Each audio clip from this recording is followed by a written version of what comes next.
Some military units of the Second World War really pulled the short straw. Chosen for the deadliest missions, ordered to fight bitter last stands, or simply thrown into combat at every available opportunity, these units suffered more casualties than any others. In this video, we shed light on another 7 of the most dangerous units a new recruit could be sent to. This is the second video on this topic, so if you haven't seen the first, be sure to check it out.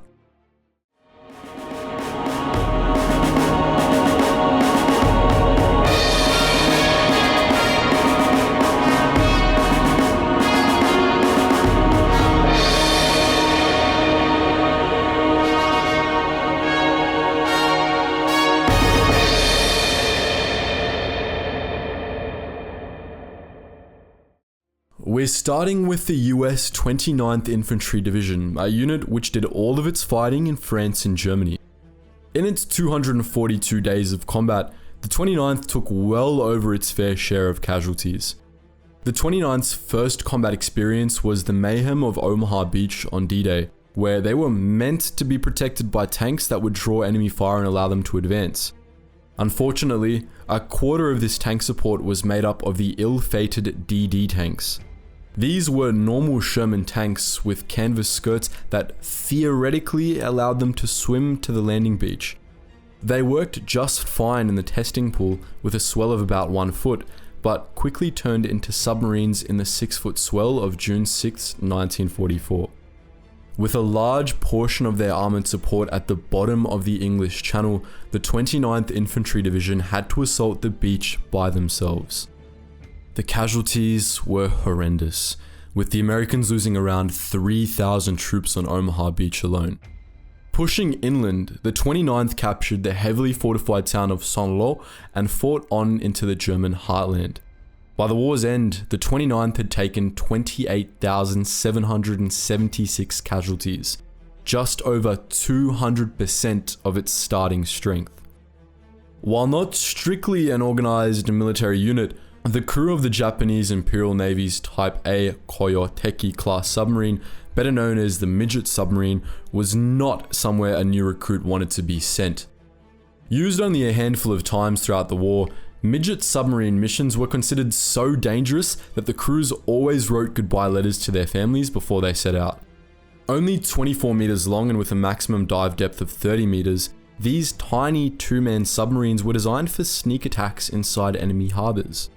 As far as we know, these attacks only occurred 3 times during the war, in Pearl Harbor, Sydney, and Madagascar. Due to the secrecy of their deployment and unreliable records, it's possible more Midget submarine missions were launched, but none of the attackers ever reached their targets. Of the 5 subs launched in the Pearl Harbor attack, only 2 definitely made it in. Their orders were to launch their 2 torpedoes and then blow themselves up.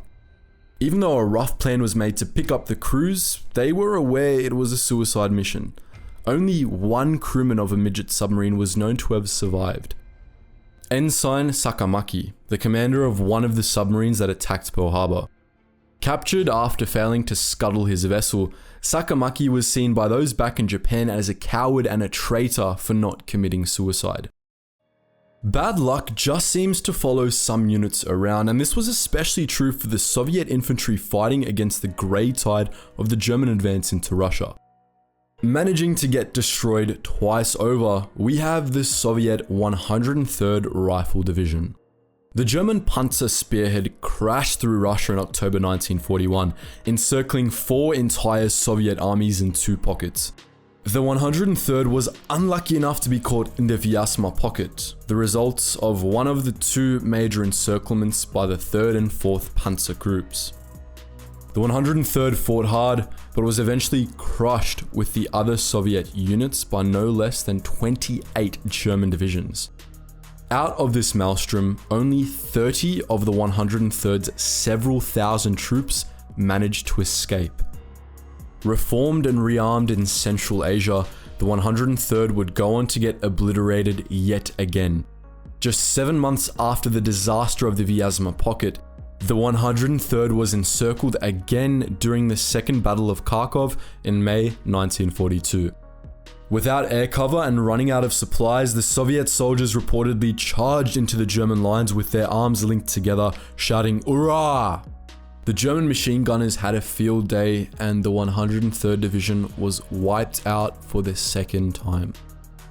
In the first part of this series, we discussed Merrill's Marauders, the precursors to the US Army Rangers, and their operations in Burma. Brigadier General Merrill himself was inspired by the exploits of the Chindits, a long-range penetration special forces unit of the British Indian Army. The Chindits were sent into Burma twice. The first time, in February of 1943, they only managed to temporarily disable a railway and harass Japanese troops. The terrain was inhospitable and constant Japanese attacks inflicted massive casualties. Of the 3,000 who marched in, 818 were killed and another 600 were too badly wounded to return to the fight. British command, however, wasn't put off by such a large loss of Indian life and sent a far larger force of Chindits back in February of 1944. The second operation was much better prepared, but the Japanese were ready. Flown in close to their objectives, the Chindits were soon in fierce combat.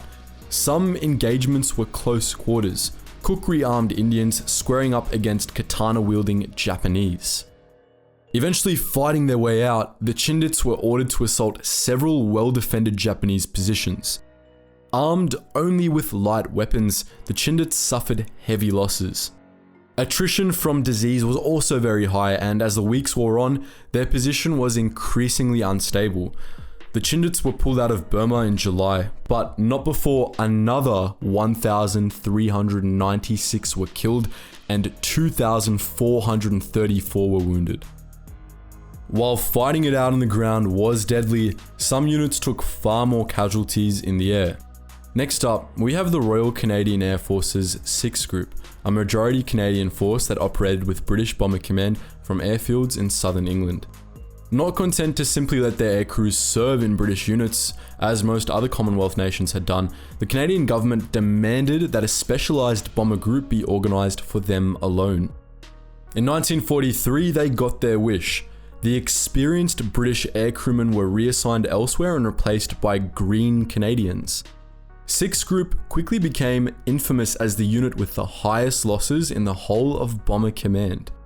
Flying several missions every week, the survivors soon began to gain critical flying experience. By the start of 1944, 6th Group had turned things around. Taking the most dangerous missions over Germany, these Canadian bombers flew over 40,000 sorties and dropped 126,000 tons of bombs. Every flight was a roll of the dice, where 1 or 2 planes were almost certain to be shot down. The final score in this deadly game was 814 aircraft shot down, along with 4,200 aircrewmen killed.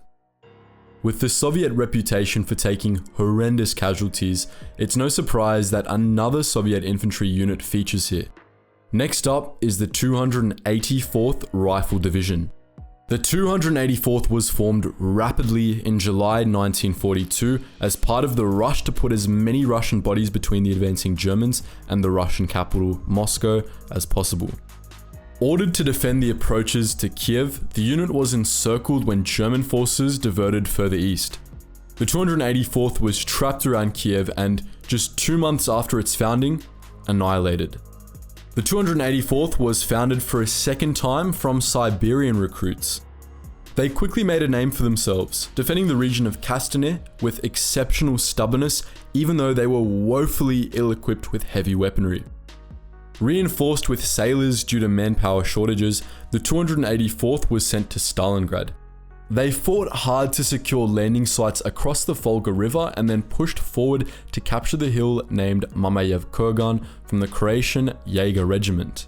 It was during these battles that one of the Navy reinforcements came to the commander's attention, Sergeant Vasily Zaitsev. A master sniper, Zaitsev scored around 300 confirmed kills while fighting with the 284th in Stalingrad. The sniper survived the war, but most of the 284th weren't as lucky. Fighting in Stalingrad mauled the division so heavily that even Stalin took notice, reforming it into the 79th Guards Rifle Division as a reward for the unit's courage. Finally, we have the Courage Division, a nickname for the Imperial Japanese Army's 109th Division.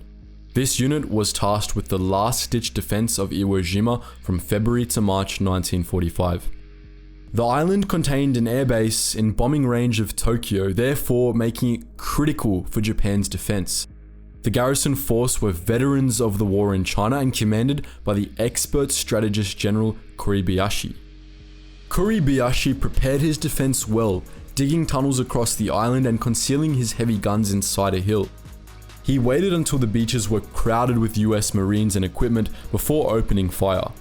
Expecting a banzai charge, the US Marines were caught unprepared and took massive casualties. Undersupplied and without air or naval support, the defense of Iwo Jima was doomed from the start.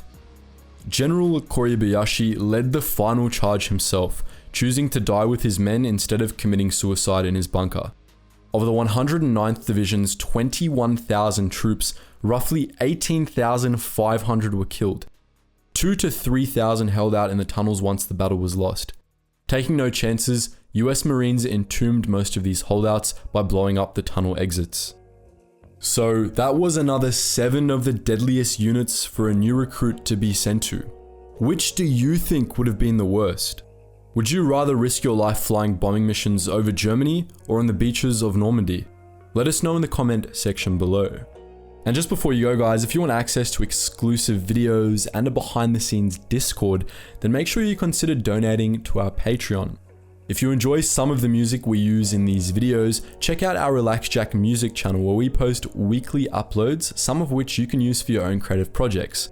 And if you just want to join us in our wider community, check us out on our main front Discord, our Instagram, and our Facebook. All of these links are in the description below. Anyways guys, as always, thank you so much for watching and I hope you learned something new.